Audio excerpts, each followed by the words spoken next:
Hello everyone, I hope all of you are having a very good day.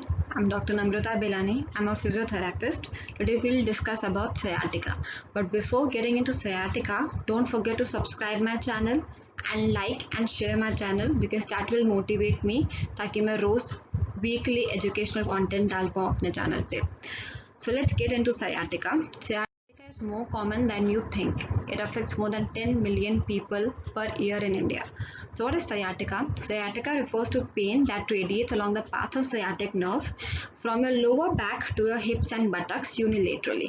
So patient क्या complain करेंगे कि उनको pen हो रहा है, झंझनाहट हो रही है जो कि उनके लोअर बैक से लेके उनके लेग तक आ रही है एक ही साइड पे.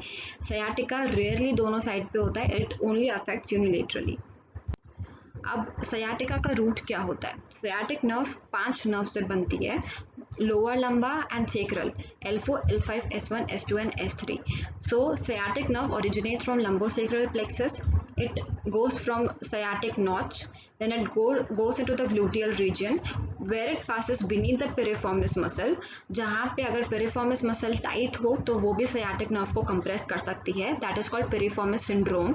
So it passes beneath the piriformis, then it goes inferolaterally to innervate the hamstrings, and adductor magnus. Then in the popliteal fossa, it is divided into two parts, that is common peroneal and tibial nerve. तो ये है इसका सयाटिक nerve का root. अब जो nerve fibres हैं typically motor और sensory functions के लिए रिस्पॉन्सिबल होते हैं. What are the motor functions?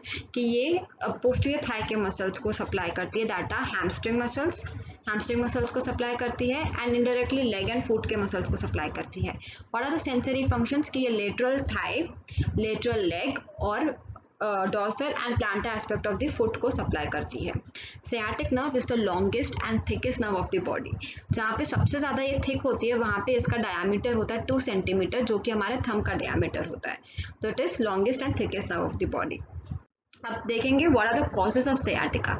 So sciatica mainly cause होता है लंबोसेक्रल प्लेक्सस की इरिटेशन की वजह से. अब इसके दो मेन कॉजेज हैं, that is herniation and degeneration. So what is herniation? What happens in herniation? The nucleus pulposus of the IV disc. IV disc is, this is my intervertebral disc, जो दो vertebrae के बीच में होती है, जो कि हमारे वर्टेब्रास का लोड ट्रांसमिशन में हेल्प करती है, शॉक एब्जॉर्ब करती है कि सारा जो लोड है वो हमारे वर्टेब्रास पे नहीं आ जाए. तो ये जो IV डिस्क है इसमें एक जेली टाइप न्यूक्लियस होता है जो कि पीछे की तरफ प्रोट्रूड कर देता है. अब ये पीछे की तरफ प्रोट्रूड करेगा तो जो पीछे नर्व रूट्स प्रेजेंट है ये उसको इरिटेट करता है, जिसकी वजह से हमको टिंगलिंग एंड नमनेस के सिम्टम्स आते हैं. Then what is degeneration? This is normal disc height. As we know, sciatica is more common in young adults and older adults aging 90 to 60 years. So from 19 to 60 years, as age progresses, the disc height, the IV disc height, the intervertebral disc height reduces. और जब intervertebral disc height reduce होती है तो क्या करते हैं कि वो पोस्टीरियरली प्रोट्रूड करती है और वो नर्व रूट्स को इरिटेट करती है, जिसकी वजह से हमको सिम्टम्स आते हैं. नेक्स्ट है स्पाइनल केनाल स्टेनोसिस. अब स्पाइनल केनाल स्टेनोसिस में क्या होता है कि जो ये नॉर्मल केनाल है और ये नॉर्मल इंटरवर्टेब्रल फोरामेन है जहाँ से सारी नर्व रूट्स पास होती है. अब स्पाइनल केनाल स्टेनोसिस में क्या होता है, जो इंटरवर्टेब्रल डिस्क है वो बल्ज हो जाती है, पोस्टीरियरली वो बल्ज हो जाती है, जिसकी वजह से जो नॉर्मल केनाल है, जो नॉर्मल केनाल का एरिया है वो कम हो जाता है, जिसकी वजह से अगर उसमें से कोई भी नर्व पास हो रही है तो ये नॉर्मल केनाल का एरिया कम हो जाएगा तो वो नर्व को पिंच करेगी, जिसकी वजह से हमको सिम्टम्स होते हैं. अब आता है spondylolisthesis. Spondylolisthesis is more common in L5-S1 nerve root.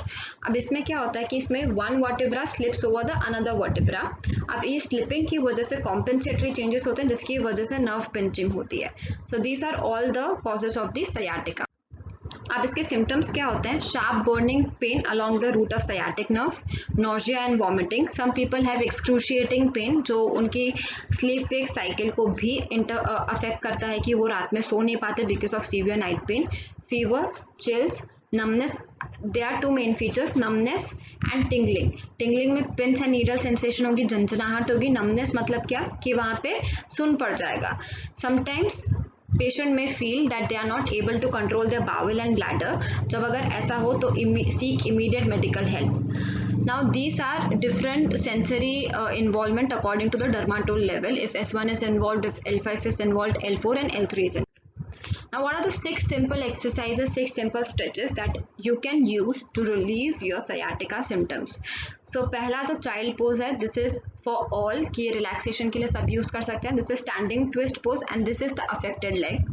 This is knee to chest. It is very essential. This is cat and camel. This is spinal twist. This is lunges. This is threaded needle pose, तो मैंने नीचे भी आपका डाला है. Threaded needle pose is called piriformis stretching. इसमें क्या होता है, ये आपका अफेक्टेड लेग है जो दूसरे पैर पे, ये जो अफेक्टेड लेग का एंकल है वो दूसरे पैर पे रेस्ट करता है. And with the help of belt or with the help of your hand you have to stretch the unaffected leg towards your chest. अब जैसे ही आप unaffected leg towards your chest लाएंगे तो आपका इस साइड का जो affected leg का piriformis मसल है वो स्ट्रेच होगा, जिसकी वजह से आपका sciatic nerve पे प्रेशर कम होगा. This is hamstring stretch. This is basic stretch. This is the most important stretch in sciatica. I have shown you in the video, and this is knee to chest again. So threaded needle, hamstring, and ये 3 important stretches हैं for sciatica to relieve the symptoms of sciatica. So this was all from my side, but before signing off I will show you some basic exercises that you can do for sciatica, but don't forget to subscribe my channel for more educational content. What are the simple exercises that you can do? First basic exercise is bridging, that you all know what is bridging.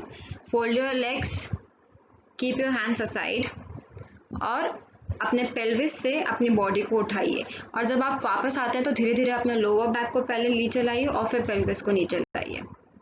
Then second is hamstring stretch. Affected leg को straight कर लीजिए और affected leg को नी से straight ऊपर लेके आइए. आप इसमें बेल्ट भी यूज़ कर सकते हैं, रोप भी यूज़ कर सकते हैं, बट डोंट फॉरगेट कि नी स्ट्रेट रहना चाहिए. अगर नी बेंड हुआ तो आपका सायाटिक नर्व या हैमस्ट्रिंग स्ट्रेच नहीं होगा. सेकेंड इज पोस्टीरियर थाई को ग्रास्प कर लीजिए और जितना हो सके अपने पास लेके आइए, एंड फिर यहाँ से आप नी को स्ट्रेट कीजिए. और ये जो स्लाइडर है, ये जो स्लाइडिंग टेक्निक है, इसमें नी स्ट्रेट नहीं होगा, इसमें नी बेंड रहेगा, और जब आप लेके जाएंगे तो नी में थोड़ा शेकिंग या ट्रेम्बलिंग होगा. दैट इज द इंडिकेशन कि आपका साइटिक नर्व है वो स्लाइड हो रहा है या साइटिक नर्व वो स्ट्रेच हो रहा है. It is very effective exercise. Then fourth exercise is knee to chest, या इसको नी हग पोज बोलते हैं. जितना हो सके ये भी स्ट्रेच है. You have to do it for 30 seconds for 3 times, and दिन में 3 से 4 बार आपको सारी एक्सरसाइजेस करनी है. The pen सेंट्रलाइजेस. देन आपको पहले पैर अफेक्टेड साइड के बाजू में लेके आने के हैं एंड वेट की सिम्टम सेंट्रलाइज हो रहे हैं. फिर नॉन अफेक्टेड के बाजू में लेके आना है. सेंट्रलाइज मतलब क्या कि आपका जो पेन है वो नीचे से ऊपर डिक्रीज होगा, और पेरिफेरलाइज मतलब क्या कि पेन नीचे की तरफ बढ़ रहा है. अगर सिम्टम्स पेरिफेरलाइज हो रहे हैं तो कभी भी आपको ये सारी एक्सरसाइजेस नहीं करनी है.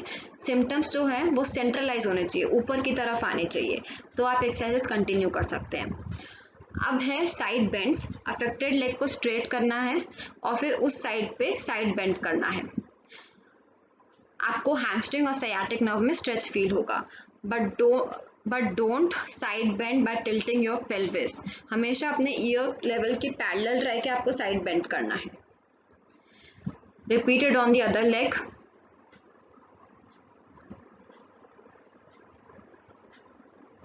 एंड ये भी एक स्ट्रेच है जो आपको 30 सेकेंड होल्ड करना है. This is very important for सायाटिका. जो मैंने आपको कहा, अगर आपको इसमें बहुत दर्द हो रहा है तो आप पहले अपने एल्बोज पे आइए. एल्बोज पे आके पहले आप 10 सेकेंड तक आप काउंट कीजिए, एंड फिर धीरे धीरे अपने हाथों से एक्सटेंड कीजिए, और आपको नेवल पोर्शन तक एक्सटेंड करना है. You have to extend till your navel portion. And this is my personal favourite, that is neural flossing technique. इसमें पहले आपको अपना पैर अपनी तरफ डोर्सी फ्लेक्स करना है और नेक एक्सटेंड करना है. देन पैर नीचे लेके जाए, plantar flex and neck flex. Toe up, neck up, toe down, neck down, toe up, neck up. जब आप नीचे लेके जाएं, toe down, neck down, toe up, neck up, toe down, neck down. So this was all from my side. I hope your day is still good, and we will meet again for the next educational topic. Till then, please subscribe to my channel and share it to all the people who need this. Okay, thank you.